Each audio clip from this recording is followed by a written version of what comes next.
그러니까 김민재 선수가 오늘 진짜 완벽에 가까운 플레이를 보여줬어요. 그리고 이게 되게 의미가 깊은 건 뭐냐?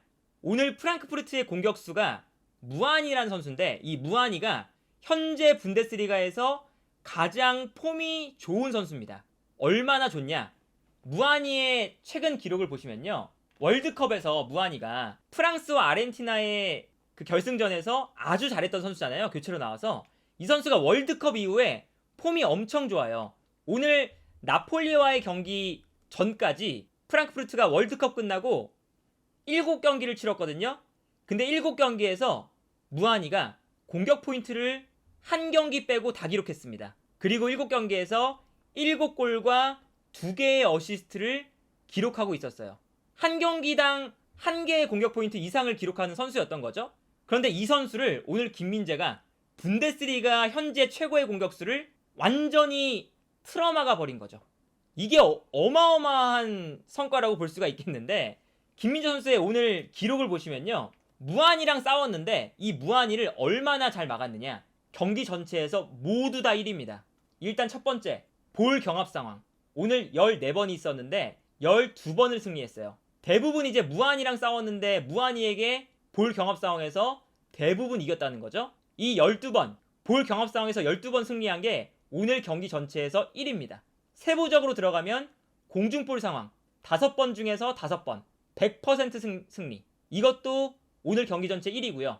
공중볼을 제외한 발밑으로 하는 볼 경합 상황에서 9번이 있었는데 9번 중에 7번을 승리했어요. 이것도 경기 전체에서 1위입니다. 그리고 수비적인 수치, 태클 성공 횟수, 김민재가 경기 전체에서 1위고요. 볼을 클리어한 횟수, 오늘 경기 전체에서 7번으로 김민재가 1위입니다. 이거는 어떤 걸 의미하느냐?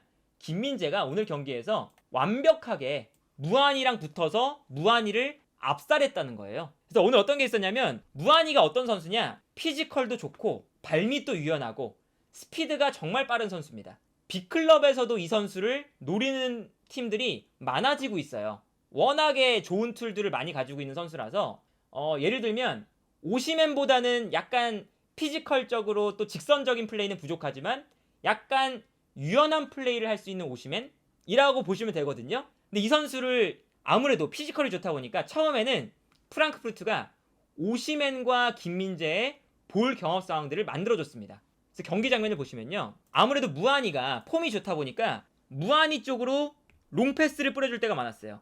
근데 이 롱패스가 당연히 제공권 싸움에서 오늘 김민재가 100% 승리였죠. 그러니까 제공권 싸움이 안 돼요. 일단 첫 번째. 그래서 제공권 싸움이 안 되니까 이렇게 롱패스를 뿌려주는 게 아무런 의미가 없었습니다. 그래서 일단은 제공권 싸움에서 김민재가 무안이에게 승리. 두 번째, 제공권이 안 된다면 발밑으로 주면 되겠죠. 그래서 수비 라인에서 프랑크푸르트가 볼을 잡을 때 앞쪽에 있는 무안이가 내려오는 무안이에게 패스를 보내주는 장면도 많이 나왔거든요. 그런데 원래 계획은 이렇게 무안이가 볼을 받아주고 주변에 있는 선수들에게 포스트 플레이를 해준다 였겠지만 김민재가 무안이가 볼을 받을 때 공격적으로 올라와서 무안이와 몸싸움을 합니다. 근데 여기서 김민재가 무안이를 피지컬로 힘으로 압도해버리죠. 그래서 이 장면에서도 김민재가 볼을 빼앗아 버려요. 그러니까 무안이가 아무래도 분데스리가에서 최고의 모습을 보여주고 있고 폼이 워낙에 좋다 보니까 무안이에게 한 번의 패스를 보내주고 무안이가 김민재와의 싸움에서 이기면 거기서부터 이제 공격을 전개하겠다 라는 생각이었거든요. 그런데 무안이가 단 한 번도 김민재를 넘어서지 못했죠.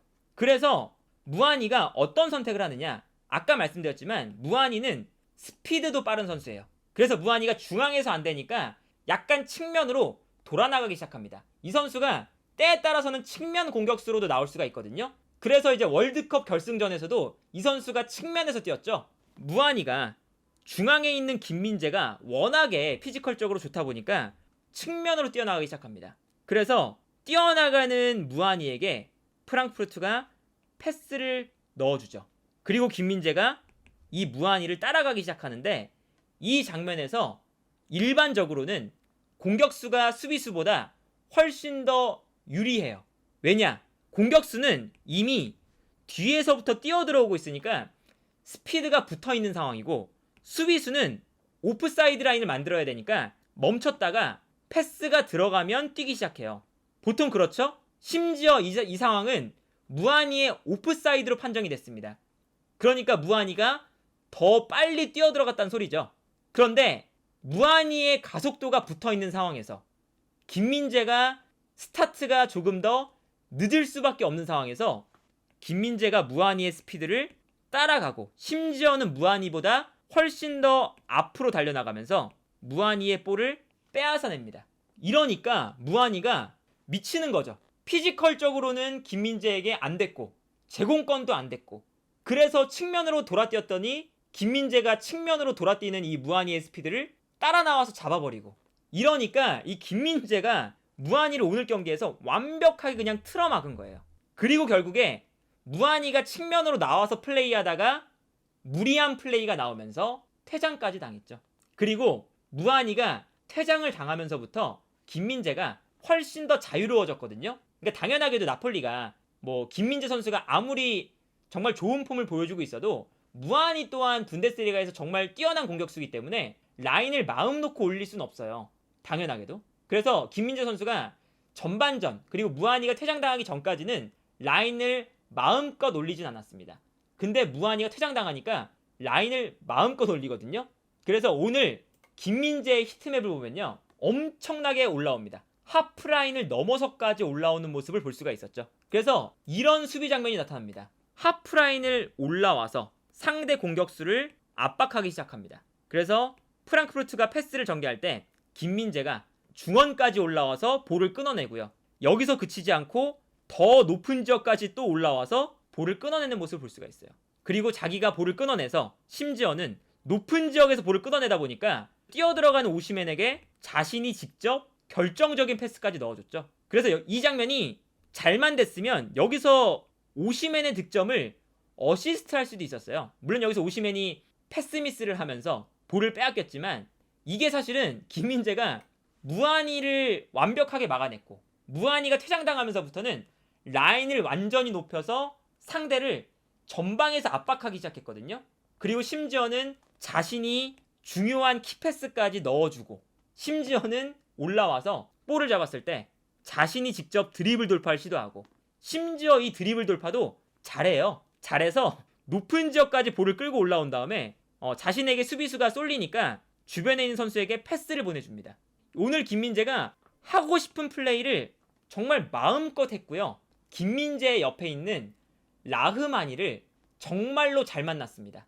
김민재가 이렇게 마음껏 올라올 수 있는 건 라흐마니가 있기 때문에 올라올 수가 있는 거거든요. 어떤 게 있냐? 김민재도 양발을 쓰고 라흐마니도 양발을 써요. 그래서 김민재가 오른쪽으로 가면 라흐마니가 왼쪽으로 가고 그리고 김민재가 올라가면 라흐마니가 김민재가 있는 뒷공간을 커버하고 이게 되는 거예요. 둘 다 양발을 써서 김민재가 이제 무한이가 없으니까 마음껏 올라가서 자신의 공격적인 수비를 했거든요. 그런데 당연히 올라가면 뒷공간이 비잖아요. 그러면 라흐마니가 이 프랑크푸르트의 공격수가 김민재의 뒷공간으로 뛰어들어가니까 그러면 내가 왼쪽으로 간다. 라흐마니가 김민재의 뒷공간을 커버해줍니다. 그러면서 어떤 장면이 나오냐? 라흐마니가 김민재의 뒷공간으로 뛰어들어가고 김민재가 오른쪽으로 오죠. 자리를 바꿉니다. 근데 자리를 바꿔도 어차피 별 상관이 없어요. 김민재도 오른쪽에서 뛸 수 있고 라흐마니도 왼쪽에서 뛸 수 있거든요. 그래서 분명히 이 프랑크푸르트가 역습 찬스였는데 라흐마니와 김민재의 스위칭이 되니까 크로스가 올라올 때 김민재가 오른쪽에서 볼을 걷어내는 모습을 볼 수가 있었죠. 그리고 그 뒤에는 라흐마니가 김민재의 위치에 서 있습니다. 오늘 경기 보면 김민재 선수가 진짜 마음껏 뛰었던 경기였거든요.